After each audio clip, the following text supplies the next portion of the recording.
Nicodemus here. On today's episode, I just wanted to quickly dive into what do some of your clients have going on that it comes up a lot? Yeah, I'd say, I was been fortunate over the years to work with a lot of people, and especially some of the people I work with one-on-one now, many of them have reached a certain level of success, or, they got in their life together in such a way that, in the world's eyes, they've reached a certain level of success, abundance. And I'm going to say this, I was just sharing this actually with someone recently, is that everyone comes, it seems like they're in the same spot, no matter how much they've got in their life to be the quote way they want it to be. There always seems to be this feeling of emptiness or unfulfillment, or if I could just get it, like I got it this way, but if I could just get it that way, and then they get it that way. And it's like, but if I could just get it, and it's almost like if you remember the whack-a-mole game we played as a kid, you whack the mole and it keeps popping up, and it's designed to do that. It's designed that we it seems to be endless problems. And I think that there's something really fundamental in that understanding and that outlook, is that the reason that it's like that is because at our very core, none of the things of our life and in the world can ultimately fill us up. We've talked about extensively on the channel. And I've been reading the Bible as well. We talk about some of the comparisons, the Bible, Course in Miracles.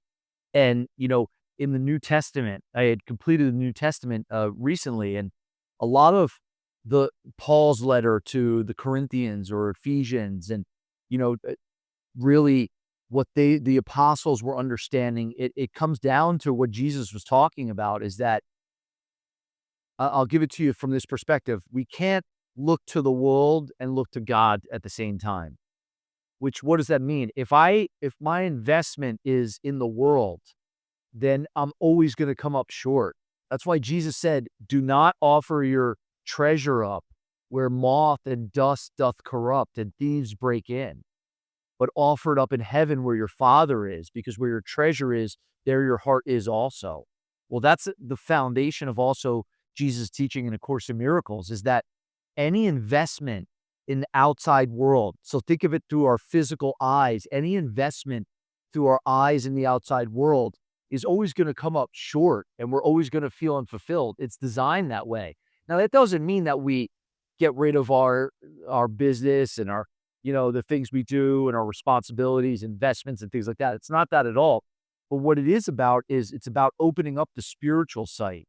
It's about opening up to what actually matters here, and what's the order of love, that I love the things in my life. So I'll give you an example of this. I saw a priest talking about this, that if I place, let's say, my business above my relationship with my kids will suffer. If I place my kids over my relationship with my wife will suffer. If I place my marriage over my relationship with God, I will suffer.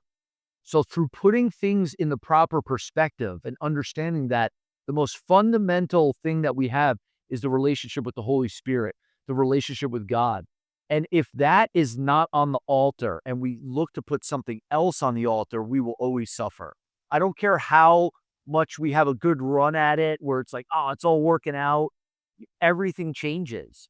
So no matter, you could feel on top today, and then things happen. Everything's constantly in flux and constantly changing. And one of the things that is one of the biggest challenges for people I've worked with, are people who, let's say, they've reached a certain level of success, and either they lost it or they reached that level of success, but it just got to be nothing for them, where they feel like they're going through the motions. Well, what ends up happening is it's almost like they feel worse than before they got the thing that they were chasing after. Because at least when they were chasing after it, there was a hope that when I obtain it, it's going to finally give me the peace and the salvation that I think I'm after. It never works that way. There's a lesson in the Course in Miracles, which, it's interesting. I just sent this to a client after talking to them today. And this lesson 50 says, "I'm sustained by the love of God." Here, I love this line. I'll read maybe the first paragraph. It says, "Here is the answer. I'm sustained by the love of God. Here is the answer to every problem that will confront you today and tomorrow and throughout time." Now, you and I both know there's going to be problems that confront you. I'll say problems. They always appear to be problems. So what Jesus is saying in the Course is that I am sustained by the love of God is the answer to every problem that will confront you today and tomorrow and throughout time. In this world, you believe you are sustained by everything but God. Your faith is placed in the most trivial and insane symbols: pills, money, quote, protective clothing, influence, prestige, being liked, knowing the, quote, right people, and an endless list of forms of nothingness that you endow with magical powers. All these things are your replacements for the love of God. Only the love of God will protect you in all circumstances. It will lift you out of every trial and raise you high above all the perceived dangers of this world into a climate of perfect peace and safety. It will transport you into a state of mind that nothing can threaten, nothing can disturb, and where nothing can intrude upon the eternal calm of the Son of God, which is you. It's deep, but it's very simple. Here's the thing, that if we place our faith in anything in the world, one of the things Jesus says in the Course is, don't seek outside yourself, for it will fail, and you will weep each time an idol falls. Heaven cannot be found where it's not. Now, how do we know if we placed an idol or we tried to replace the love of God? It's really simple. How do we feel? If you feel stressed and tired and weary and angry and frustrated and heavy, you made an idol out of something in the world that you put on the altar. Think of your mind like the altar we talk about frequently in the channel. You put something else on the altar. And the only thing that belongs on the altar is the Holy Spirit. So going back, if I feel heavy, static, beaten down, weary, tiresome, not like tired like I had a long day and a fun day and it's time for bed, but that like heaviness, you could be sure that you made an idol in the world. And what Jesus says in the Course is you could be sure it will betray you. So this is an opportunity wherever you're at in your life. Look at your life. Where are those places where you still, it's like we give the Holy Spirit some things, but these little things over here, we still hold for ourselves. And I'm going to finally get that to be right in the way that I want it to be. And then I'll be at peace and then I'll be free. Where do you do that? And then can you start to pull away from the attachments to the idols of the way you want it to look and say, not my will, but thy will? I think I shared this in one of the videos, but it's worth repeating again, is that this is what Jesus communicated with Helen when Helen slipped and made a, quote, Freudian slip of, she was saying a prayer and really journaling to, if you'll tell me what to do with this person, I'll do it. But what she wrote is, if you'll tell me what to do, I will to do it.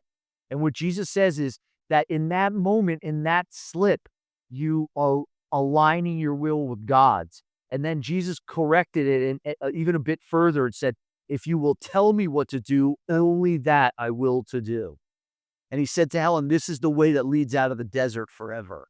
So what it looks like for us in our life is to pull away the attachments, the idols that we place on the altar, that all they've been doing is causing us grief and pain and suffering, and withdrawing our investment in them and saying, if you'll tell me what to do, only that I will to do. And I'll be a willing participant if you'll guide me.